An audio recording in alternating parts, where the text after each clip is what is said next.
미국 최고의 명문대 하버드 강의실. 교수님, 한국은 지금 대통령이 없는 거 아닙니까?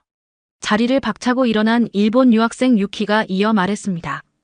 맞습니다, 교수님. 한국은 지금 대통령 탄핵 사태로 인해 정치적으로도 혼란스럽고 전통적인 강대국도 아니지 않습니까? 그런 한국을 왜 세계가 따라한다는 겁니까? 솔직히 그건 교수님의 억지 주장이신 것 같습니다. 그러자 맥킨 리처드 교수는 미소를 지으며 차분하지만 강한 목소리로 이야기했습니다. 제 주장이 잘못된 것 같습니까? 그럼 이건 어떻게 설명할 겁니까? 그 순간 강의실이 조용해지고 무거운 긴장감이 감돌았습니다. 그럼에도 맥킨 리처드 교수의 표정은 전혀 변하지 않았고 오히려 그의 입가에는 옅은 미소가 번지고 있었습니다. 맥킨 리처드. 미국 하버드생들 중 최고의 인기를 자랑하는 경제정치학 교수. 그의 강의가 이제 막 시작되었습니다. 자, 이제 여러분들이 생각하는 한국이 왜 세계 최고의 선진국들조차 다 따라하고 있는 건지 하나하나 파헤쳐 보도록 하죠. 날카로운 눈빛으로 300명의 학생들을 바라보며 맥킨 리처드 교수는 교탁위에 있던 작은 계란 하나를 집어들어 올렸습니다. 여러분, 이 작은 계란 한 알의 가치가 얼마나 되는지 알고 있습니까? 리처드 교수의 질문에 강의실 전체가 웃음과 당황이 뒤섞인 묘한 분위기에 휩싸였습니다. 뒷자리에 앉아있던 독일 교환학생 한스가 우습다는 표정으로 손을 들고 물었습니다. 교수님, 세계인들이 지금 한국의 저 작은 계란 하나를 따라한다는 건가요? 그 학생의 말에 강의실 전체가 잠시 웃음바다가 되었습니다. 리처드 교수는 침착하게 기다렸다가 말했습니다. 여러분들은 이 계란이 그저 작은 계란 한 알이라고 생각하십니까?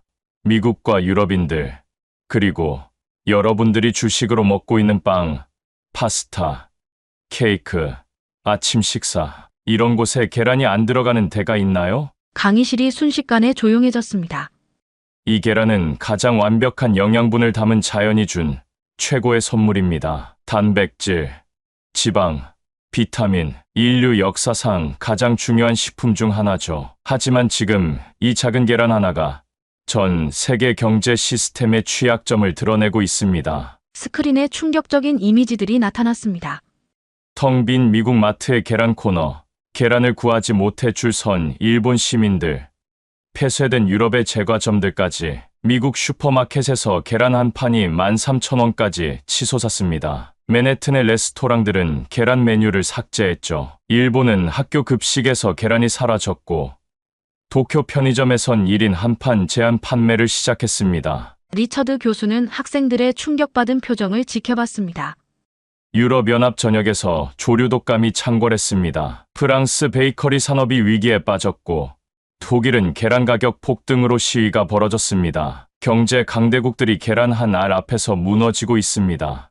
그런데 대한민국은? 화면에는 상품이 가득한 한국마트의 계란 코너, 계란으로 만든 다양한 음식들을 판매하는 식당들이 보였습니다.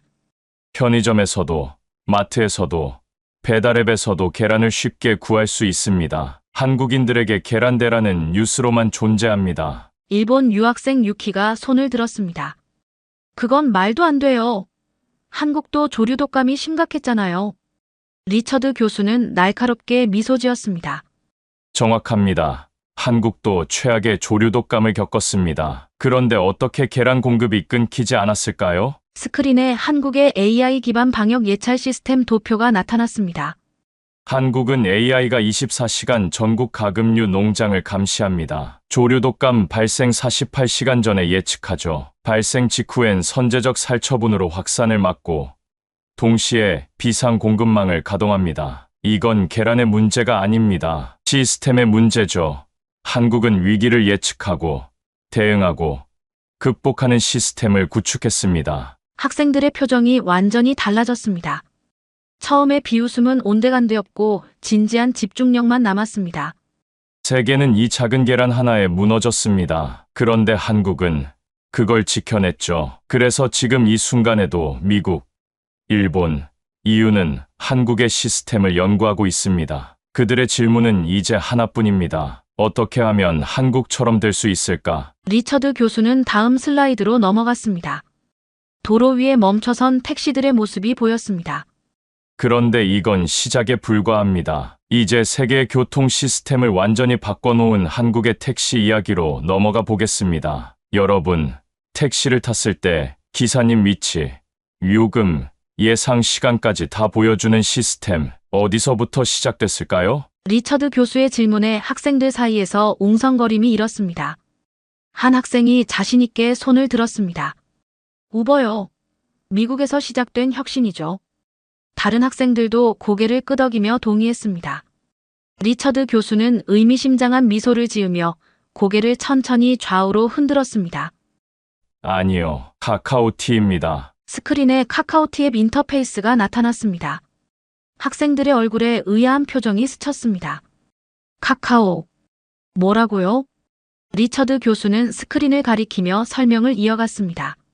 지금 전 세계 택시 산업이 혁명적 변화를 맞고 있습니다. 그리고 그 중심에 한국의 택시 플랫폼이 있죠. 여러분이 알고 있는 우버와는 근본적으로 전혀 다른 접근법입니다. 교수는 슬라이드를 넘겼습니다. 세계 여러 도시의 택시 서비스 변화가 차례로 보였습니다. 싱가포르는 한국식 통합 플랫폼을 도입했습니다. 런던과 두바이는 기사 평점제와 자동 결제 시스템을 적용 중이고요. 심지어 우버조차 한국 모델을 벤치마킹하고 있다는 소식입니다. 유럽에서 온 학생 이안이 손을 들고 물었습니다. 하지만 우버가 더 앞선 거 아닌가요? 우버가 먼저 앱 호출 서비스를 시작했잖아요. 리처드 교수의 눈이 반짝였습니다. 좋은 질문입니다. 여기서 중요한 차이점이 있습니다. 우버는 기존 택시 시스템을 무너뜨리려 했습니다. 반면 한국은 기존의 택시들을 업그레이드했죠. 파괴가 아니라 융합의 모델입니다. 스크린에 한국의 택시 서비스 만족도 변화 그래프가 나타났습니다. 카카오티가 도입되기 전과 후 택시 서비스 만족도는 30%에서 78%로 상승했습니다. 기존 택시 기사들의 수입도 평균 27% 증가했고요. 승객과 기사 모두가 윈윈하는 모델을 만든 겁니다. 교수는 스마트폰을 들어보이며 계속했습니다. 한국의 택시는 단순한 이동수단이 아닌 첨단 교통 서비스로 진화했습니다. 미터기 조작 걱정 없습니다. 승차 거부 대폭 감소했죠. 분실물 찾기 앱으로 해결 가능합니다. 뉴욕에서 온 학생 제시카가 손을 들었습니다. 뉴욕 택시도 점점 변하고 있어요. 그게 한국의 영향이었군요. 정확합니다. 뉴욕 택시위원회는 작년에 한국의 택시 시스템을 직접 견학했습니다. 결과가 궁금하신가요? 학생들이 고개를 끄덕였습니다. 뉴욕은 현재 옐로캐 2.0 프로젝트를 진행 중입니다. 한국식 통합 플랫폼을 기반으로 한 시스템이죠. 런던의 블랙캡도 마찬가지고요. 교수는 마지막 슬라이드를 보여주었습니다. 세계 각국의 택시 내부 사진이었습니다. 신뢰, 기술, 공공성이 공존하는 교통 시스템. 세계는 지금 한국을 복사하고 있습니다. 리처드 교수는 다음 주제로 넘어갔습니다. 스크린에 미래 도시의 조감도가 나타났습니다. 이제 더 놀라운 이야기로 넘어가 보겠습니다. 한국이 어떻게 도시 자체를 수출하는 나라가 됐는지 말이죠. 도시가 수출될 수 있을까요? 리처드 교수의 질문에 학생들은 의아한 표정을 지었습니다. 한 학생이 웃으며 말했습니다. 교수님, 도시는 수출할 수 없잖아요. 그건 고정된 건물과 도로, 인프라가. 교수는 그 학생의 말을 부드럽게 끊었습니다. 대한민국은 가능합니다. 스크린에 사우디아라비아의 네옴시티, UAE, 마스다르시티, 베트남의 스마트시티 프로젝트 이미지가 차례로 나타났습니다. 거대한 미래도시의 모습이었습니다. 이 모든 도시들의 설계와 운영 시스템에 한국 기술이 들어가 있습니다. 한국은 이제 단순한 제품이 아닌 도시 자체를 수출하는 나라가 됐습니다. 학생들의 표정이 놀라움으로 바뀌었습니다.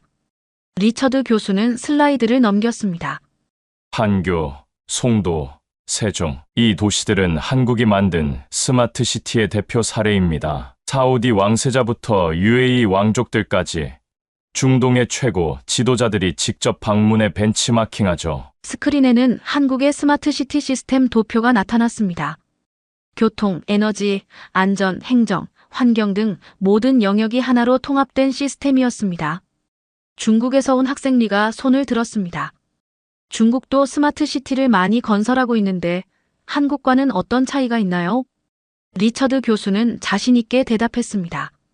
핵심적인 차이는 사람 중심이냐의 여부입니다. 중국의 도시가 통제와 효율에 중점을 둔다면 한국의 스마트 시티는 시민의 삶의 질 향상에 초점을 맞춥니다. 교수는 송도 국제도시의 이미지를 가리켰습니다.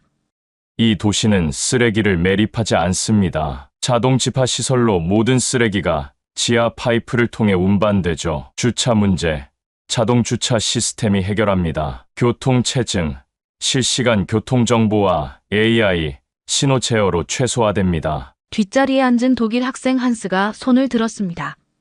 그런 시스템은 비용이 엄청나게 많이 들 텐데 정말 효율적인가요? 리처드 교수는 미소 지었습니다. 좋은 질문입니다. 초기 투자 비용은 높지만 장기적으로는 오히려 경제적입니다. 세종시의 경우 전통적 도시보다 관리 비용이 27% 절감됐습니다. 시민 만족도는 52% 높아졌고요. 스크린에 사우디의 네옴시티 건설 현장이 보였습니다. 한국 기업들의 로고가 곳곳에 눈에 띄었습니다. 사우디아라비아는 5천억 달러를 들여 네옴시티를 건설 중입니다. 그들이 한국 기업과 엔지니어를 선택한 이유가 무엇일까요? 바로 한국이 이미 자국에서 증명한 스마트 시티의 성공 사례 때문입니다. 리처드 교수는 잠시 학생들을 둘러보았습니다. 여러분, 20세기의 무역은 상품이 중심이었습니다. 21세기에는 시스템과 경험이 중심이 되고 있죠. 한국은 이미 그 흐름을 주도하고 있습니다. 마지막 슬라이드에는 도시 수출이라는 새로운 산업 분야의 예상 성장률 그래프가 보였습니다. 대한민국은 지금 건물이 아니라 삶의 질을 설계해 수출하고 있습니다. 그리고 그 가치는 앞으로 10년간 3천억 달러 규모로 성장할 전망입니다. 리처드 교수는 다음 주제로 넘어갔습니다. 스크린에 현대식 학교 교실이 나타났습니다. 자, 이제 한국이 어떻게 교육 시스템마저 수출하는 나라가 됐는지 알아보겠습니다. 여러분, 교실 하나가 수출될 수 있을까요? 리처드 교수의 질문에 학생들은 의아한 표정을 지었습니다. 교육학을 전공하는 에밀리가 조심스럽게 손을 들었습니다. 교육 커리큘럼이나 교재 같은 것을 말씀하시는 건가요? 리처드 교수는 고개를 저었습니다. 한국은 지금 그 교실 자체를 팔고 있습니다. 스크린에는 한국의 디지털 교실 모습이 나타났습니다.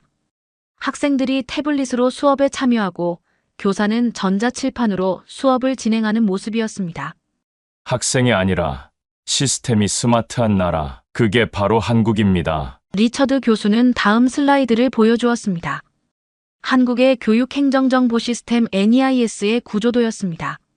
출결, 급식, 생활기록부, 상담까지 모든 것이 디지털화되어 있습니다. 학부모는 스마트폰으로 자녀의 등하교 시간을 확인할 수 있고 교사는 학생의 전체 학습 이력을 한눈에 볼 수 있죠. 프랑스에서 온 소피아가 손을 들었습니다. 그런 시스템이 정말 효과적인가요? 학생들의 자율성을 침해하는 것 아닌가요? 리처드 교수는 이해한다는 듯 고개를 끄덕였습니다. 좋은 지적입니다. 하지만 이 시스템의 목적은 감시가 아니라 지원입니다. 학생들의 수준과 상황에 맞는 맞춤형 교육을 제공하기 위한 거죠. 실제로 이 시스템 도입 후 한국의 학업 성취도 격차가 15% 감소했습니다. 스크린에는 몽골, 베트남, 필리핀의 학교들이 한국식 교육 시스템을 도입한 사례가 나타났습니다.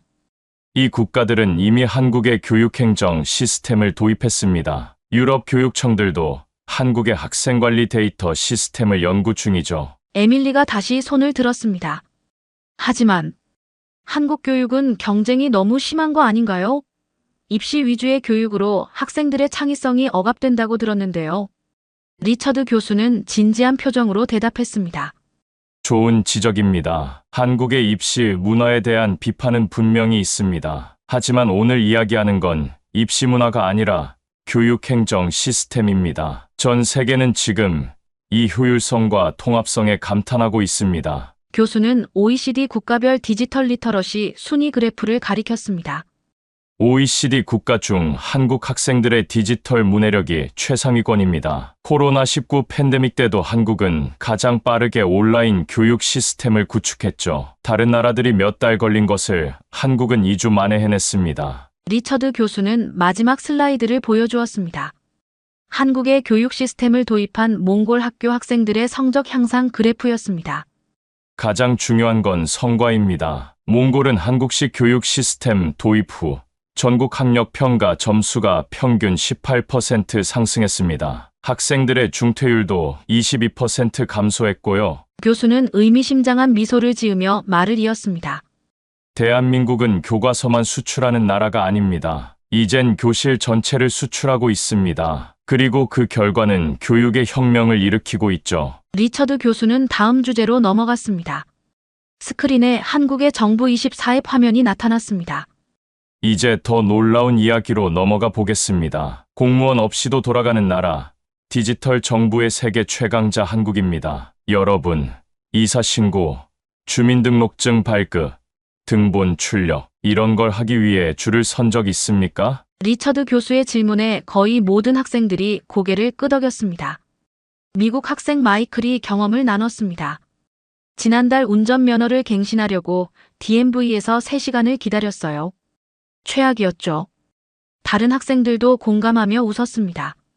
리처드 교수는 스크린을 가리켰습니다. 한국에선 이 모든 걸 스마트폰 하나로 합니다. 스크린에 정부24 애플리케이션 화면이 나타났습니다. 각종 증명서 발급부터 세금 납부, 복지 신청까지 다양한 메뉴가 보였습니다.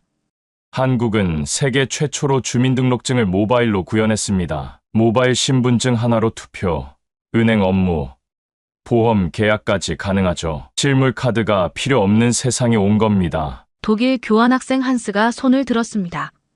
그런 시스템은 해킹 위험이 크지 않나요?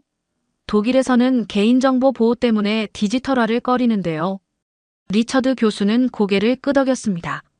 훌륭한 질문입니다. 한국은 블록체인 기술을 활용해 이 문제를 해결했습니다. 개인정보는 분산 저장되고 생체 인증으로 추가 보안이 이루어지죠. 지난 5년간 단 한 건의 데이터 유출도 없었습니다. 스크린에는 프랑스와 독일의 디지털 행정 시스템 도입 계획이 나타났습니다. 프랑스와 독일은 현재 한국식 디지털 행정 시스템 도입을 검토 중입니다. 영국은 이미 일부 도시에서 시범 사업을 시작했고요. 러시아에서 온 학생 나타샤가 손을 들었습니다. 디지털이 너무 많으면 노인분들은 힘들지 않나요? 우리 할머니는 스마트폰도 못 쓰시는데. 리처드 교수는 미소를 지었습니다. 정말 중요한 지적입니다. 그래서 한국은 무인민원기 동주민센터, 모바일을 동시에 운영합니다. 디지털과 아날로그를 함께 챙기는 나라죠. 스크린에 한국의 무인 민원 발급기 앞에서 노인들이 쉽게 사용하는 모습이 보였습니다.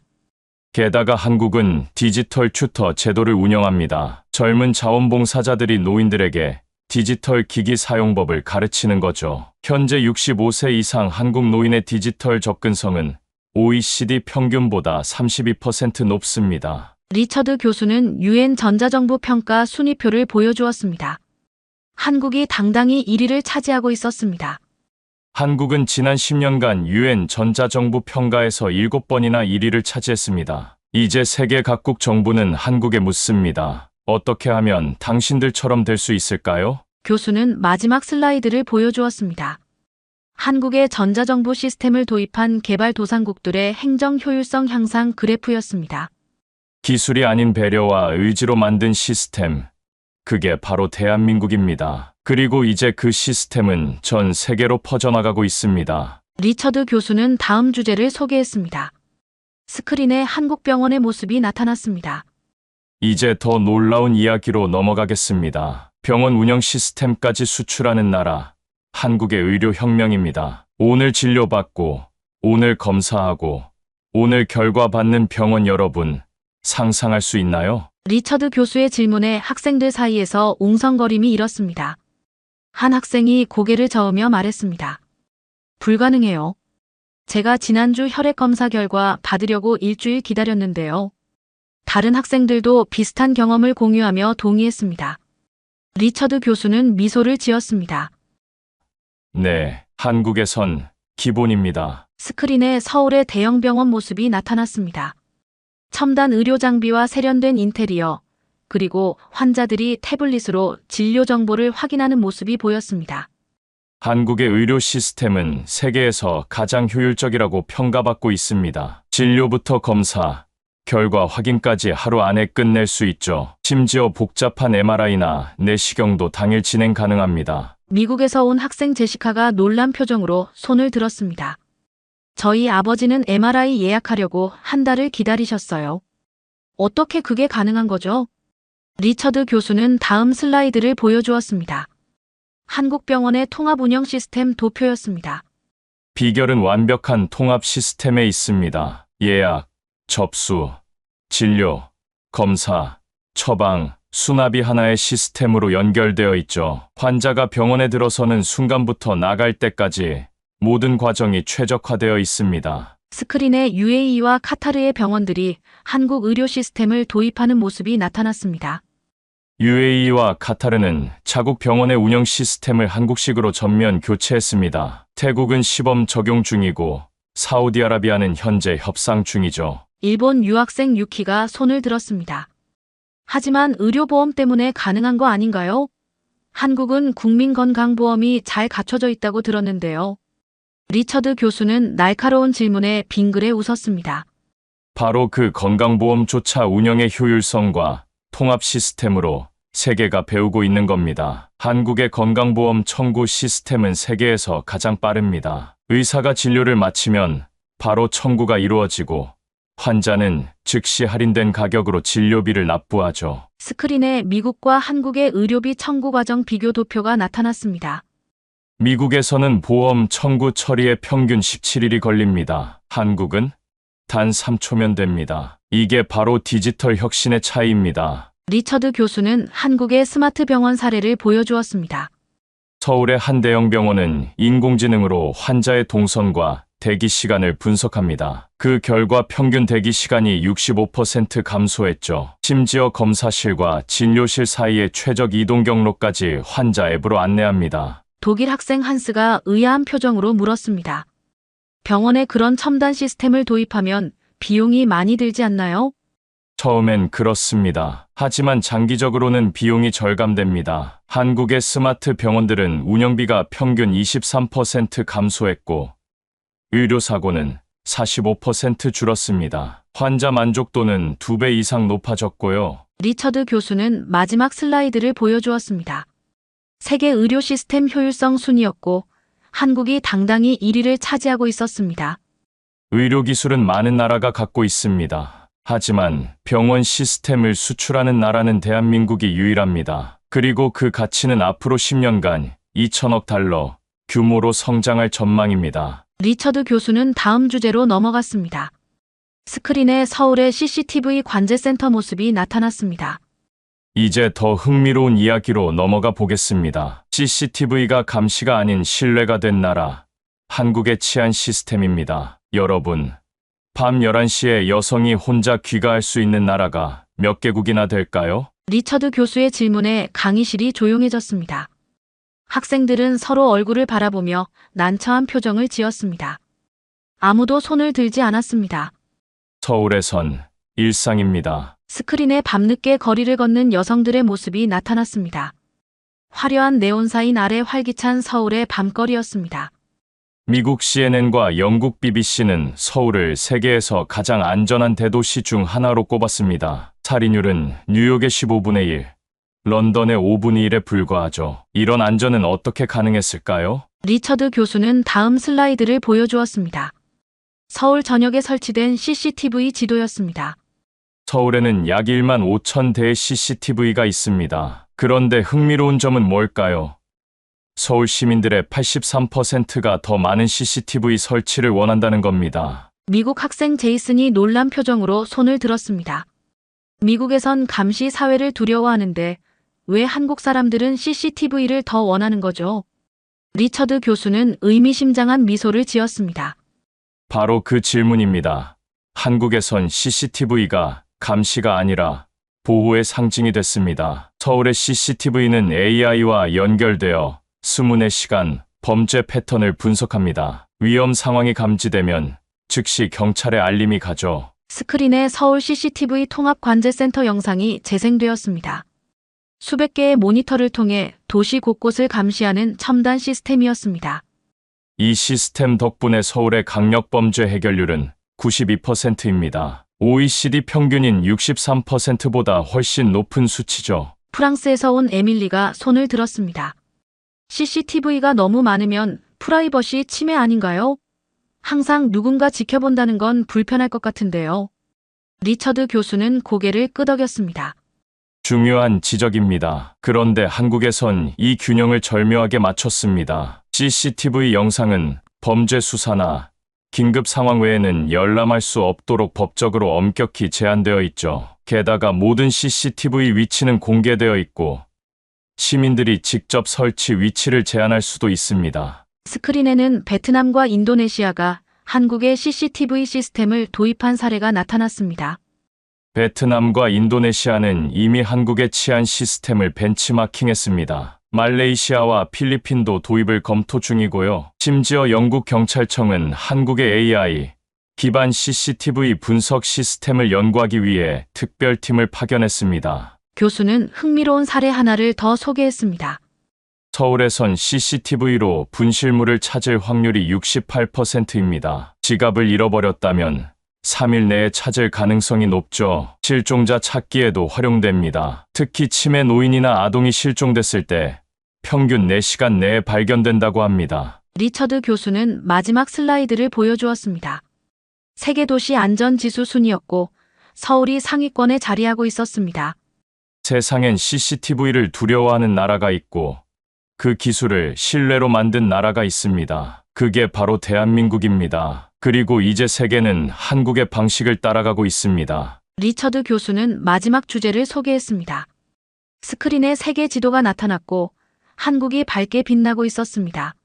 자, 이제 모든 이야기를 종합해 보겠습니다. 왜 세계는 대한민국을 따라하고 있는지, 그리고 이것이 어떤 의미를 갖는지 말입니다. 여러분, 20년 전 한국은 기술을 배우러 다녔습니다. 하지만 지금은요? 리처드 교수의 질문에 강의실이 조용해졌습니다. 지금까지 들은 놀라운 이야기들이 학생들의 마음속에서 정리되는 순간이었습니다. 이젠 세계가 한국처럼 해달라고 말합니다. 스크린에는 지금까지 다룬 모든 분야의 이미지가 하나씩 나타났습니다. 계란 공급 시스템, 택시 플랫폼, 스마트시티, 디지털 교실, 전자정부, 의료 시스템, CCTV 치안. 우리는 오늘 놀라운 여정을 함께 했습니다. 세계 최강대국들이 어떻게 한국의 시스템을 배우고 있는지 살펴봤죠. 이 모든 것이 단순한 우연일까요? 리처드 교수는 강단 앞으로 걸어나와 학생들을 바라봤습니다.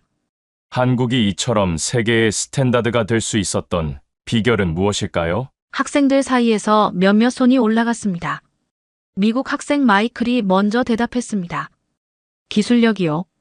중국 학생 리가 이어 말했습니다. 교육 시스템이 아닐까요? 리처드 교수는 고개를 끄덕였습니다. 맞습니다. 하지만 더 근본적인 이유가 있습니다. 스크린에 3가지 키워드가 나타났습니다. 위기 속 혁신, 속도의 문화, 사람 중심 시스템. 첫째, 한국은 위기가 올 때마다 더 강해졌습니다. IMF 외환위기 때 세계 최고의 인터넷 인프라를 구축했고 코로나19 팬데믹 속에서 K방역을 만들어냈죠. 다음 슬라이드에는 한국의 빨리빨리 문화를 보여주는 이미지들이 나왔습니다. 둘째, 한국의 빠른 실행력입니다. 다른 나라들이 회의만 할 때 한국은 이미 실행하고 있었죠. 세계 최초 5G 상용화, 코로나 진단키트 개발, 전자투표 시스템 모두 속도가 만들어낸 성과입니다. 마지막 슬라이드에는 서울 시민들의 모습이 담겨 있었습니다. 셋째, 모든 시스템이 사람 중심입니다. 기술을 위한 기술이 아니라 사람의 삶을 편하게 하기 위한 기술이죠. 이것이 한국 시스템의 핵심입니다. 독일 학생 한스가 손을 들었습니다. 그럼 유럽은 앞으로 어떻게 해야 할까요? 우리도 한국처럼 될 수 있을까요? 리처드 교수는 의미심장한 미소를 지었습니다. 가능할까요? 물론입니다. 하지만 그러려면 지금의 방식을 바꿔야 합니다. 한국이 세계의 흐름을 주도하게 된 것은 단순한 우연이 아닙니다. 끊임없는 혁신과 과감한 실행력, 그리고 미래를 내다보는 통찰력, 이 모든 것이 결합된 결과죠. 리처드 교수는 마지막 슬라이드를 보여주었습니다. 이제는 우리가 기준입니다라는 문구와 함께 태극기가 펄럭이는 모습이었습니다. 여러분, 세계의 질서가 바뀌고 있습니다. 한때 모방하는 나라로 불리던 한국이 이제는 모방당하는 나라가 됐습니다. 계란, 택시, 도시, 교실, 행정, 병원, 치안 모든 분야에서 세계가 한국을 따라하고 있습니다. 교수는 잠시 말을 멈추고 창밖을 바라봤습니다. 그리고 다시 학생들을 향해 힘찬 목소리로 말했습니다. 이건 우연이 아닙니다. 대한민국은 다시 태어났고, 지금 세계는 그 변화를 따라하고 있습니다. 그리고 지금 전 세계인들은 그 기준을 네 글자로 정의합니다. 대한민국. 강의실에 숙연한 침묵이 흘렀습니다. 그리고 곧 학생들의 박수 소리가 터져 나왔습니다. 강의를 마친 리처드 교수의 얼굴에는 미소가 가득했습니다. 그의 예상대로 학생들의 세계관은 완전히 뒤바뀌었으니까요. 오늘 영상 어떠셨나요? 이처럼 지금 이 순간에도 전 세계는 위기를 겪고 있습니다. 계란 하나가 없어 식탁이 멈추고 택시 시스템이 무너져 도시가 혼란에 빠졌으며 수업이 중단돼 아이들은 학교에 가지 못했습니다. 단지 작은 일들 중 일부에 불과했던 그 하나하나가 무너지면서 결국 평범한 일상 전체가 흔들리고 있습니다. 하지만 대한민국은 달랐습니다. 이 나라만은 그 평범한 하루를 지켜냈습니다. 모든 것이 당연하다고 여겨졌던 것들을 당연하지 않게 만들기 위해 수십 년간 준비해온 나라. 기술은 빠르게 발전했지만 그 기술을 사람을 위한 시스템으로 만든 건 대한민국이었습니다. 세계는 이제 묻습니다. 왜 한국처럼 되지 못했을까? 그리고 동시에 말합니다. 한국처럼 만들어달라. 그 말 속에는 인정이 담겨 있습니다. 존경이 담겨 있고 부러움이 담겨 있습니다. 대한민국은 이제 더 이상 따라가는 나라가 아닙니다. 그 어떤 위기 속에서도 자신만의 해답을 내놓는 나라, 대한민국은 이제 전 세계가 따라하고 싶은 기준이 되었습니다. 이건 우연이 아닙니다. 작은 것 하나도 놓치지 않겠다는 철학, 국민의 일상을 지켜내겠다는 의지, 그리고 수많은 시행착오 끝에 완성된 시스템. 그 모든 것의 이름은 바로 대한민국입니다. 오늘의 사연은 여기까지입니다. 지금까지 감동테라스 저는 김소희였습니다. 오늘도 우리 구독자님들의 가정에 따뜻한 행복이 가득하시길 진심으로 바라겠습니다. 긴 영상 끝까지 시청해주셔서 정말 감사합니다. 내일은 더 좋은 이야기로 찾아뵙겠습니다. 감사합니다.